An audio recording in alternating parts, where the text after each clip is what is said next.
সুরাইয়া তাকাল ছেলের দিকে। ছেলে চোখ বড় বড় করে মাকে দেখছে। সুরাইয়ার বুকের ভেতর হঠাৎ মোচড় দিয়ে উঠল। আহারে, ছেলেটাকে কি সুন্দর লাগছে! সত্যি সত্যি কাঁচা হলুদ গায়ের রং। সুরাইয়া নিজে এত ফর্সা না, তার বাবাও না। ছেলে এমন গায়ের রং পেল কোথায়? দাঁত পড়ায় ছেলের চেহারা আজ আরও সুন্দর হয়ে গেছে। দাঁত পড়া ছেলেটার অদ্ভুত মুখটায় ক্রমাগত চুমু খেতে ইচ্ছা করছে। শাশুড়ির পায়ের ওপর থেকে ছেলেটাকে জোর করে ধরে নিয়ে এলে কেমন হয়? খুব ভালো হয়, কিন্তু সম্ভব না। সুরাইয়া চলে এলো। তার ইচ্ছা করছে ইমনের বাবার অফিসে একটা টেলিফোন করতে। টেলিফোন করাও সমস্যা, তাদের টেলিফোন নেই। বাড়িওয়ালার বাসা থেকে টেলিফোন করতে হয়। বাড়িওয়ালা বাসায় থাকলে কিছু বলেন না, কিন্তু তিনি বাসায় না থাকলে তার স্ত্রী খুব বকাভাবে কিছু কথা শুনিয়ে দেয়। তাছাড়া কারণে অকারণে টেলিফোন করা ইমনের বাবা পছন্দ করে না। হাসানুজ্জামান অনেকবার বলেছে এক্সট্রিম ইমার্জেন্সি ছাড়া টেলিফোন করবে না। আমার টেবিলে টেলিফোন থাকে না, বড় সাহেবের টেবিলে টেলিফোন। ওনার সামনে এসে কথা বলতে হয়। উনি মুখের দিকে তাকিয়ে থাকেন। খুব অস্বস্তি লাগে। টেলিফোনে ইমনের বাবার সঙ্গে কথা বলতে সুরাইয়ার খুব ভালো লাগে। তার গলাটা টেলিফোনে সম্পূর্ণ অন্য রকম শোনা যায়। খুব আন্তরিক লাগে। মনে হয় গম্ভীর ধরনের একজন মানুষ মায়া মায়া গলায় কথা বলছে। সুরাইয়ার একটা ছেলে মানুষই স্বপ্ন হচ্ছে কোনো একদিন তাদের টেলিফোন আসবে এবং সেই তখন রোজ 1 ঘন্টা করে ইমনের বাবার সঙ্গে কথা বলবে। মানুষটা বিরক্ত হোক বা রাগ হোক, কিছুই যায় আসে না, সে কথা বলবেই। ছেলের দাঁত পড়ে যাওয়া নিশ্চয়ই কোনো এক্সট্রিম ইমার্জেন্সি না। টেলিফোনে এই খবর দিলে ইমনের বাবার রেগে যাওয়ার সম্ভাবনা। তবে রাগটা সে প্রকাশ করবে না। যত রাগই হোক, মায়া মায়া করে কথা বলবে। ফিরোজের জল বসন্ত, এটাও দেবার মতো খবর। সে এমএ পরীক্ষা দেবে না, এটাও বলা যেতে পারে। অনেক কিছুই তো আছে বলার মতো। অবশ্যই আরেকটা অত্যন্ত গুরুত্বপূর্ণ খবর আছে। সেই খবরটা টেলিফোনে দেয়া যাবে না। সব খবর কি আর টেলিফোনে দেয়া যায়? সুরাইয়া টেলিফোন করা ঠিক করল। ভারী এবং রাগী গলার এক ভদ্রলোক টেলিফোন ধরলেন। কাকে চাই এমনভাবে বললেন যেন কাউকে চাওয়াটা শাস্তিযোগ্য অপরাধ। সুরাইয়া হকচাকিয়ে গিয়ে বোকার মতো বলল, দয়া করে ইমনের বাবাকে দিন। ইমনের বাবার নামটা জানতে পারি? সুরাইয়া লজ্জিত গলায় নাম বলল। ভদ্রলোক বললেন, আপনি ধরে থাকুন, লাইন ট্রান্সফার করে দিচ্ছি। তার প্রায় সঙ্গে সঙ্গে ইমনের বাবা মায়া মায়া গলায় বলল, কে? সুরাইয়া, কেমন আছো? সুরাইয়ার এত ভালো লাগলো যে চোখে প্রায় পানি এসে গেল। সে বোকার মতো বলে বসল, এখনো আসছো না কেন? অফিস ছুটি হোক, তারপর আসব। শোন, ইমনের দাঁত পড়ে গেছে, উপরের পাটির দাঁত। তাকে যে কি অদ্ভুত দেখাচ্ছে। 6 বছরে দাঁত পড়ে, ওর 5 বছর 3 মাস। ও আচ্ছা, তোমার ভাইয়ের গায়ে গোটা গোটা কি যেন উঠেছে। ওর ধারণা জলবসন্ত। সে জলবসন্ত নিয়েই বাইরে গেছে। ও আচ্ছা, আমাকে বলছিল সে এমএ পরীক্ষা দেবে না। নিশ্চয়ই ঠাট্টা করেছে। আমার কাছে ঠাট্টা বলে মনে হয়নি। আচ্ছা শোন, এই যে হঠাৎ টেলিফোন করলাম, রাগ করানি তো? না, রাগ করব কেন? টেলিফোন করাটা তো কোনো ক্রাইম না।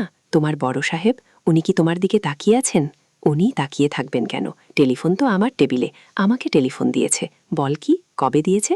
গত সপ্তাহে। ডিরেক্ট লাইন না, পিবিএক্স লাইন। গত সপ্তাহে টেলিফোন দিয়েছে, তুমি আমাকে বলোনি কেন? এটা কি বলার মতো কোনো ব্যাপার? অবশ্যই বলার মতো ব্যাপার। আশ্চর্য, তুমি এরকম কেন? আমাকে কিছুই বলো না। আচ্ছা শোন, তুমি আমাকে কার্ডফোনের একটা কার্ড করিয়ে দেবে? আমি রোজ তোমাকে টেলিফোন করব। সুরাইয়া শুনল ইমনের বাবা হাসছে। আজ কিন্তু অনেকক্ষণ তোমার সঙ্গে কথা বলবো, তোমার কাজ থাকুক আর যাই থাকুক। সুরাইয়া, আজ 4টের সময় আমাদের একটা মিটিং আছে। আমাকে সেই মিটিংয়ের ফাইল তৈরি করতে হবে 3টের মধ্যে। কাজেই তোমাকে টেলিফোন রাখতে হবে। সুরাইয়া দুঃখিত গলায় বলল, ও আচ্ছা, আমি এক কাজ করি, আজ সকাল সকাল চলে আসি। তারপর কোনো একটা স্টুডিওতে নিয়ে গিয়ে ইমনের একটা ছবি তুলে রাখি। বড় হয়ে দেখলে মজা পাবে। আচ্ছা। সুরাইয়া রাখি। ইমনের বাবা টেলিফোন রেখে দিল। সুরাইয়া তারপরেও বেশ কিছু সময় টেলিফোন কানে ধরে রাখল। পো পো শব্দ হচ্ছে।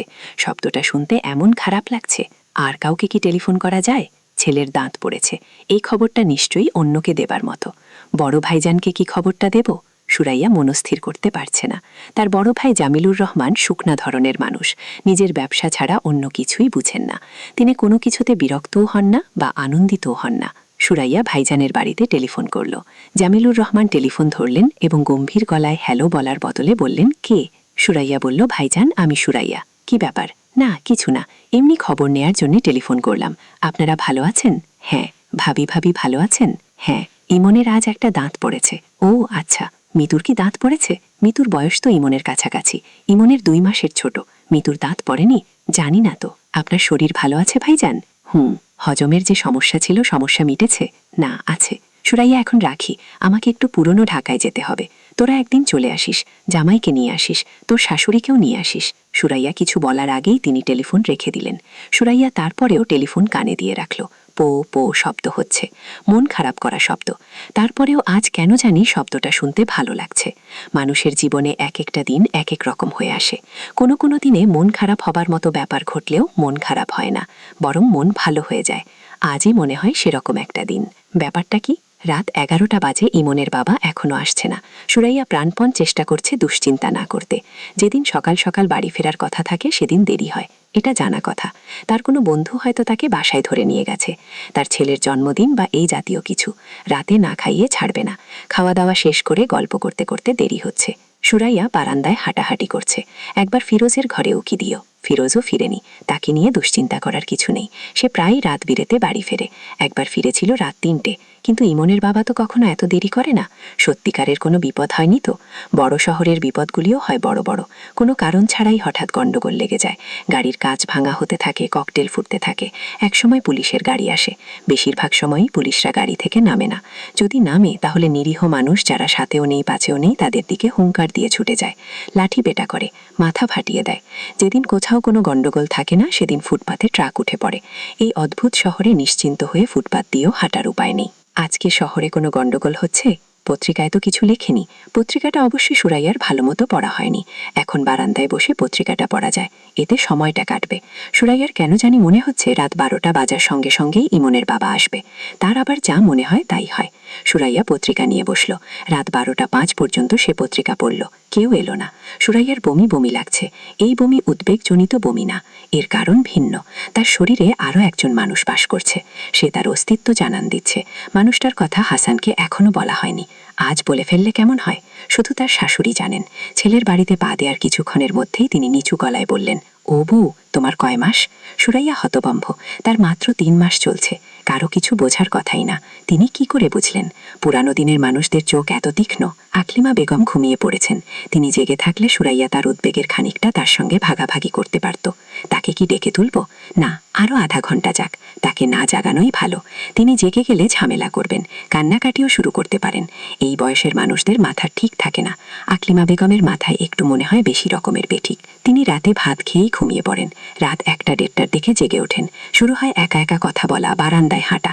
মাঝে মধ্যে গানের মতো সুর করে কি জানি বলেন, শুনতে ভালো লাগে। প্রথমবার শুনে সুরাইয়া চমকে উঠে বলেছিল, আম্মা গান গাচ্ছেন নাকি? হাসান বিরক্ত গলায় বলেছে, গান গাইবে কেন? টেনে টেনে কথা বলছে। কথাগুলি কি বুঝতে পারছি না? উনি কি সবসময় এরকম করেন, না আজই করছেন? প্রায়ই করেন। ফালতু আলাপ বন্ধ করে ঘুমানোর চেষ্টা কর। সুরাইয়া বারান্দায় বসে আছে। বারান্দা থেকে রাস্তা দেখা যায় না। বাড়িওয়ালা তার বাড়ির চারদিকে খুব উঁচু করে দেয়াল দিয়েছে। দেয়ালে আবার সুচালো লোহার শিক বসানো, যেন চোর দেয়াল টপকে ঢুকতে না পারে। গেট আছে। গেটে দারোয়ান নেই। সব ভাড়াটের কাছে একটা করে চাবি দেয়া। রাতে বিরেতে কেউ ফিরলে চাবি দিয়ে গেট খুলে ঢুকতে হবে। 3তলা বাড়ির 1তলায় 2জন ভাড়াটে থাকেন। 3তলায়ও 2জন ভাড়াটে। 2তলার সবটা নিয়ে থাকেন বাড়িওয়ালা। এদের কারোর সঙ্গেই সুরাইয়ার কোনো যোগ নেই। যোগ থাকলে ভালো হতো। আজই এই বিপদের সময় এদের কাছে ছুটে যাওয়া যেত। বিপদে তারা কি করতো না করতো সেটা পরের কথা। সুরাইয়াদের পাশের ডান দিকের ফ্ল্যাটে থাকেন আব্দুল মজিদ সাহেব। বেটে খাটা মানুষ, গাড়ি কোট্টা চেহারা, মুখে সবসময় পান। সকালে যখন ব্রিফকেস হাতে বেরোন তখন ভুর ভুর করে জর্দার গন্ধ পাওয়া যায়। সুরাইয়ার সঙ্গে দেখা হলো থমকে দাঁড়ান। অকারণে গলা খাকারি দেন। তার চোখের দৃষ্টি গা বেয়ে নামতে থাকে। ভয়ঙ্কর ব্যাপার। সুরাইয়ার কয়েকবারই ইচ্ছে করেছে বলে, আপনি এইভাবে তাকান কেন? এভাবে তাকাবেন না। আমি নিতান্তই ভদ্র মেয়ে বলে।